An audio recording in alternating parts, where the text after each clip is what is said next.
This is part 3 of my video series on building the Three Nite P-30 laser cut kit from Volare Products. In this video, I'm going to concentrate on building the fuselage of this model, which measures approximately 1 1/8 inches in width by 1 inch tall by 27 1/2 inches in length. Typically, you would like to have the fuselage as long as the rules permit for reasons of stability, as long as you can build a durable structure near the minimum weight. The P-30 rules specify that the maximum dimension in any uh, uh, orientation is 30 inches. So by the time you add the nose block and the propeller and the Gizmo Giza propeller with a spinner to this fuselage, you're going to be just short of 30 inches in length. As you can see in this first picture, the fuselage has a generally box-like configuration. It's made of laser-cut sheet parts that are joined together by cross pieces. The nose has sheeting because typically in the process of winding the airplane and inserting the nose block, getting ready for flight, there's some handling at the front end of the fuselage, so you want that durable. The fuselage in this case is going to end up covered in Japanese tissue, which will be shrunk with well, I'm going to use a water and alcohol mixture, and that's going to give it a lot of torsional strength when the tissue shrinks. You'll notice in the rear end of the fuselage here, we have a saddle area where the horizontal stabilizer will sit. It's inclined at a negative angle of approximately 1 degree, and we'll discuss that later, but up here there will be a wing saddle with a positive angle of, I think, 2 degrees. So that gives a décollage, which is a French word, which means that there is a difference in the angle of attack between the wing up here and the horizontal stabilizer back here of about 3 degrees, which is needed for stability of a free flight aircraft.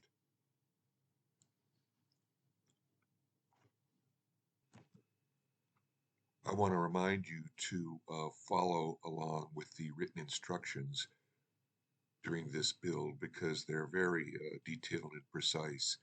And if you follow these instructions, you won't have any problems. Here we can see the laser cut sheets. The fuselage sections are here and here on these sheets, and these will be broken out with a X-Acto knife. When the parts are laser cut, they leave a tiny tab connecting each piece in the sheet, and you'll see that very readily when you begin to cut out the pieces. Here's an example right here. And so when the fuselage sections are removed, you will very carefully use your X-Acto knife blade to cut out those or slice through those little joiners, and that'll free them up from the outer portions of the sheet. Because the laser cut kit is shipped in a package which is roughly 14 or 15 inches, the plastic bag in length, the fuselage sides are built from 2 sections each, which are joined with these little keys here. This allows Volare Products to ship more efficiently. You don't want to try to ship something that's 28 inches long that's made of balsa wood. So the first thing you do is cut out these pieces and lay them down on your building board They don't necessarily have to be laid over the fuselage sides here, although you might want to do that to ensure alignment. The really important thing in building a fuselage is to avoid what we call banana boat. We want the fuselage to be straight. If it's curved because the parts are not properly aligned and not properly connected, this puts undue stress on the fuselage when you have the tension of a highly wound rubber motor. But worse, you end up with a wing and a stabilizer which are not in the optimum alignment for free flight stability. Now you're going to want to put some thinned Duco cement or the Amdroid cement, which is basically the same thing, on the edges of these parts here to glue them together. Notice I've got them laid out here with the what will end up being the interior of the fuselage here on these sides, so you can see the orientation of these pieces. That's important because when we put on doublers, we're going to want them on the inside of the fuselage, not on the outside.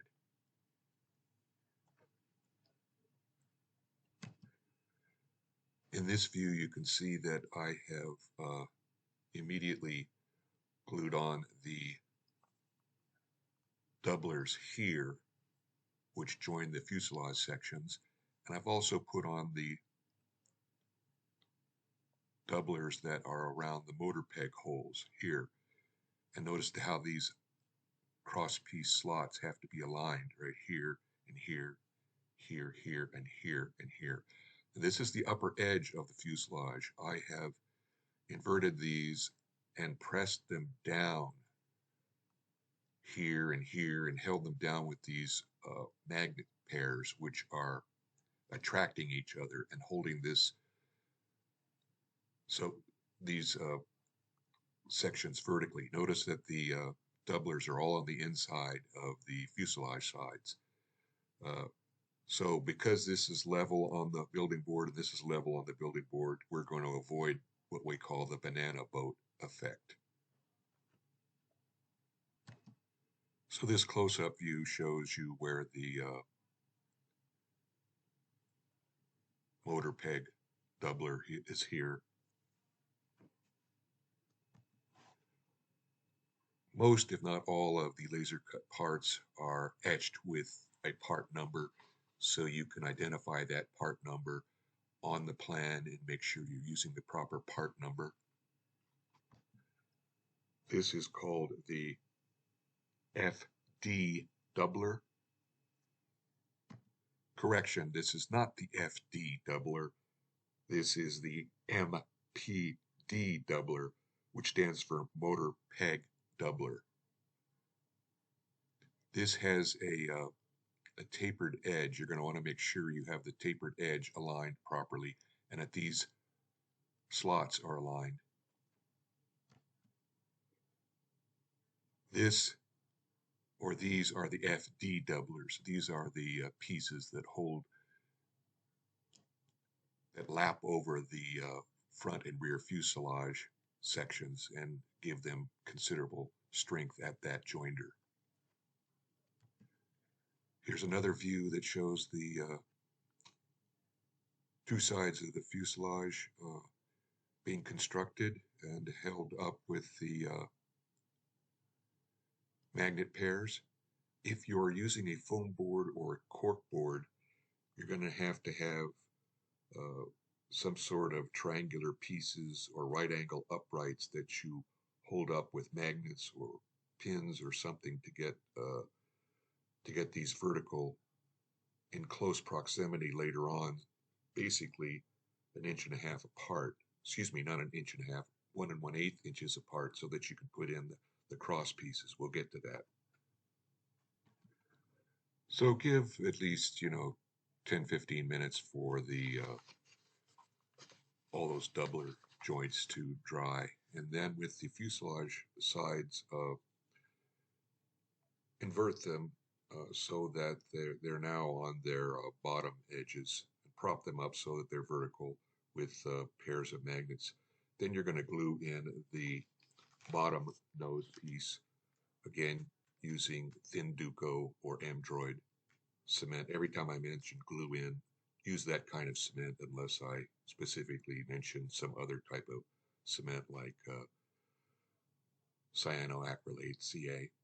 So there's interlocking tabs in here, and you're going to make sure that all the surfaces that join have a coating of the glue, and make sure that all the interlock happens.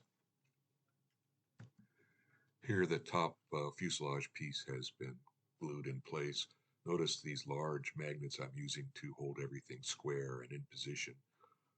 You don't have to have these large magnets. They're really, really powerful.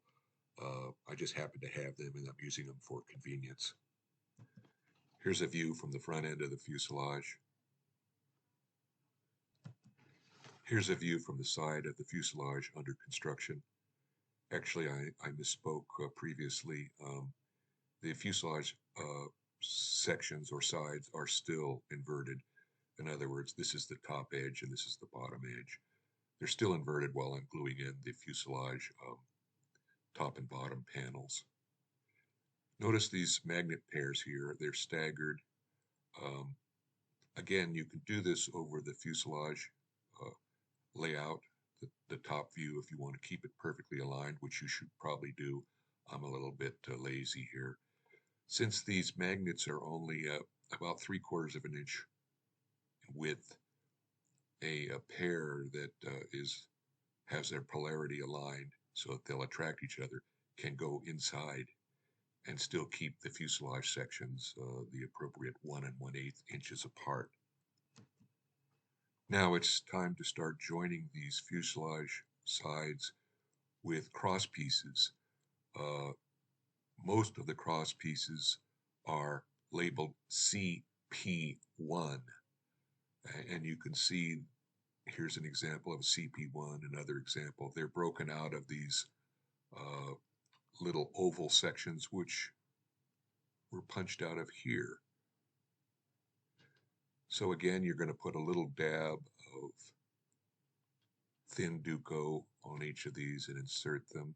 Notice I have pairs of magnets holding these sides together. Now, in this area here where you have the doublers, these areas, you're going to use cross pieces CP2. All of the cross pieces have little triangular flanges which help align them properly, and the triangular flanges are a little bit further inset when you have the doublers. So again, these are CP1, CP1, CP1, CP1, CP2, CP1, CP2, CP2. Once you've gotten to this stage, it's time to pull away all the magnets and rotate the fuselage 180 degrees so that you can put in the other, or glue in the other CP1 and CP2 cross pieces into the top of the fuselage. In this view, you can see that the fuselage has been inverted. The CP1 pieces have all been installed here or glued in here. Here's a CP2 piece, CP1, 2 CP2 pieces. I'm weighting down the fuselage to make sure it stays straight with the building board.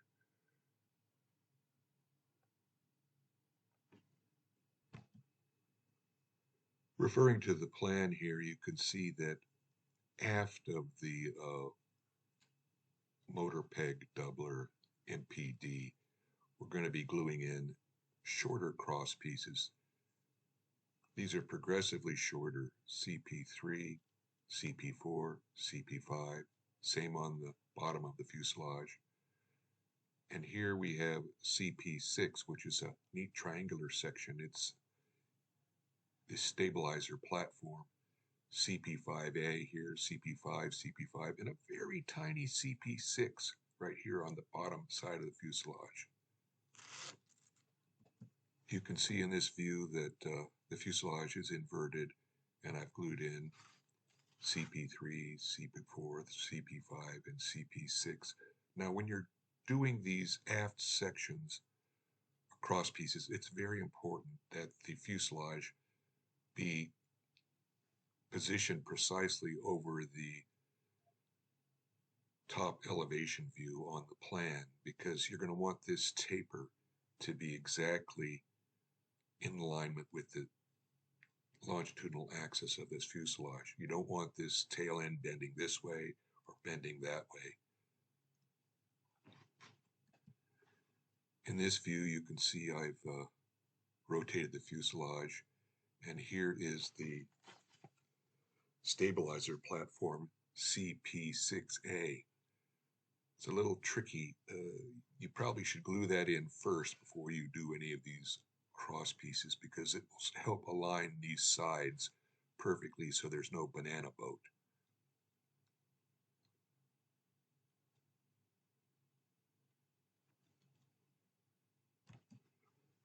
So a motor peg can go through here. If you bought the extra parts package, it's a 1/8 diameter aluminum tube, and that goes through the loops of the rubber motor at the rear of the rubber motor.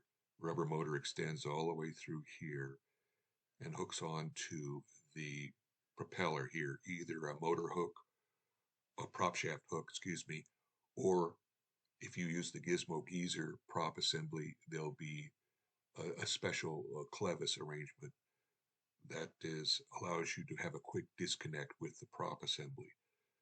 So in P-30, the standard rubber motor is 6 strands of 1/8 inch rubber, about 9.8 grams before lubing, and that gives you that's made up of a single large loop that's folded into thirds. That's the standard P-30 motor, which gives you a combination of good torque and good height and a reasonable motor run when wound to maximum turns of just about 45-50 seconds. So the motor is about 19 inches long, and so we put the motor peg back here so that when the motor is out of turns, you avoid having any bunching or clumping of the motor somewhere in this area or this area.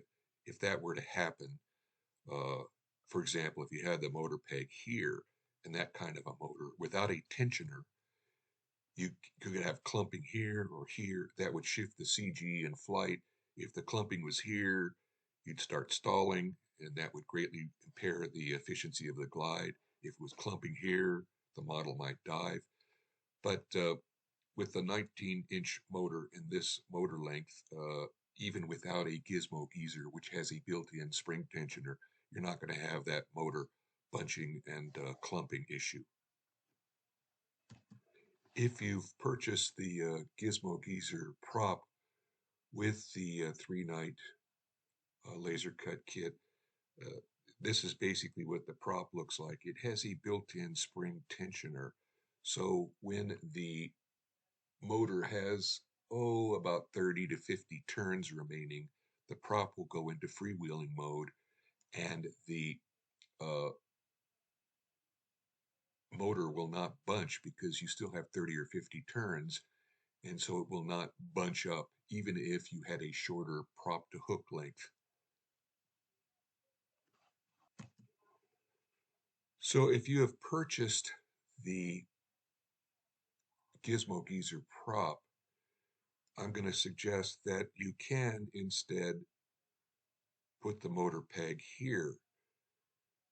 So this is going to be about 12 inches from the prop hook attachment with the Gizmo Geezer prop. And because of the spring tensioner, you're not going to have any problem with motor bunching and CG shifting.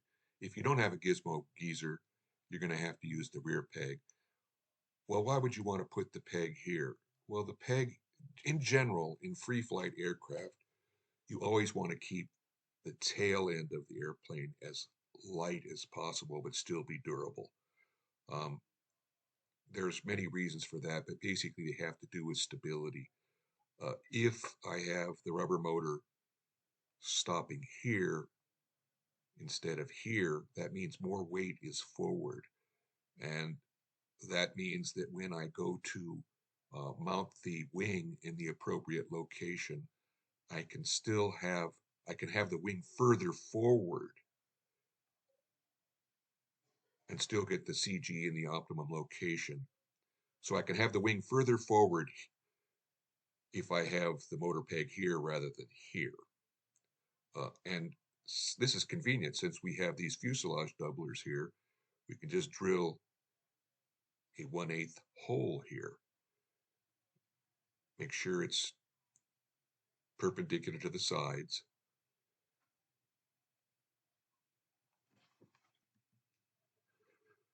So to make a long story short, if we can have the wing further forward, but the CG still in the optimum location, we'll have a greater distance between the wing and the stab, the horizontal stabilizer. And we'll have a longer tail moment. That will make trimming a little easier and stability a little easier to achieve. Now, I don't want you to feel bothered that you don't have a gizmo geezer prop. If you don't have a gizmo geezer prop and no spring tensioner, you could still put the motor peg here and you can easily get good stability. So don't worry about that. You can do it either way. And in fact, this is completely optional. Completely optional to place the motor peg here instead of here. So in this view, you can see that right where the front and rear fuselage sections join, I've drilled a little 1/8 inch hole. And in fact, the way I did this is I take a piece of music wire, small diameter, and I shove it through here, and then I line it up so and until it's perpendicular to in all directions, because I want the motor peg to be perpendicular to the side sections of the fuselage and to the top and bottom of the fuselage. So then I push the wire over there through the other side when I've got it aligned, and then I can use those as pilot holes to put successively larger drill bits through. And by hand, I twist them and make these holes. And in this view, you can see that I've inserted the aluminum motor peg through the newly drilled holes. In this view, you can see that I've glued on tiny 1/64 plywood reinforcements. Uh, this is a good idea if you want to ensure that these balsa wood holes never get sloppy from repeated insertion and withdrawal of the motor peg. Um, I'll show you how to make these. And I would glue these in in both positions. If you decide to have the uh, motor peg further forward, glue them in here. If you're going to have the motor peg back there in the more rear location, glue them in there. And I'll show you how to make those right now. In this view, you can see I'm using a Dremel tool to holding a big piece of the 1/64 plywood or a section of it. And I'm drilling them in to these corners. You want to do it this way rather than have tiny squares you're trying to drill. That's very inconvenient. So you just drill them through. I have a backing board here so that I don't drill into my plan and my building board. And after you've drilled the two holes, you just use some scissors to cut them out. This dimension's pretty small. It's probably 3/8 by 3/8, these little squares. This view shows how we glue them in proper position. If you just glue them directly over the doublers, they're going to be slightly misaligned. So partially insert the motor peg and slip these over the motor peg. So here's one of the reinforcements. Here's the other reinforcement. And in this view, you can see that, well, I've put some glue before I slip them off of the thing. Of the motor peg, I put some glue in and I let it slightly tack on there. And then very carefully, you have to pull the motor peg out while holding these with your fingers and to make sure that they don't get misaligned. These holes have to be perfectly aligned with the holes through the balsa wood here. So that completes the building of the fuselage. And you can see that I've weighed it here. It's 7.89 grams, which is pretty decent. It's going to be covered, of course, with Japanese tissue and some finishing. So it's going to be, the finished fuselage is going to be heavier than this. And of course, when we add the nose block and the prop assembly, that's going to add weight. So will the aluminum motor peg. It's not very heavy though. So here you can see the completed fuselage. It's really not that hard to build. You might wonder why are these dimensions 1 1/8 and 1 inch tall? Well, we're going to insert a blast tube in here when the model is finished, and that'll be discussed later. But you need enough clearance for the blast tube to be easily inserted in and out of the fuselage. The blast tube is either a plastic tube or an aluminum tube, which you insert around the rubber motor. And while you're winding, if the rubber motor should explode, the blast tube prevents any damage to the fuselage. Uh, when a typical P-30 motor is knotted up, you're going to need a blast tube that has a minimum inner diameter of about 5/8 inches, as I recall, maybe slightly larger than that. And by the time you do all the math, you really 1 inch by 1 1/8 inches, uh, 1 1/8 inch width and 1 inch height of the fuselage is pretty optimum without making the fuselage too big in terms of its width and height. You don't want too much balsa wood or else the thing will be a little bit too heavy. Now, don't be concerned if you twist this slightly and it seems like there's not a lot of torsional strength or resistance to twisting. Uh, when the tissue is put on here and shrunk, it's going to be act like almost like shear panels, and it'll add a great deal of torsional strength. Also, because the rubber motor goes right down through the center and ends up in the center of the motor peg, either here or here, there isn't a whole lot of torsional twisting force on the fuselage, and there's plenty of structure here to resist all that. So this completes part 3 of my video series on constructing the Three Nite P-30. Thank you very much for listening. The next part of this video series, that is going to be part number 4, will illustrate and describe how to construct the horizontal stabilizer and the wing. Thank you again for listening.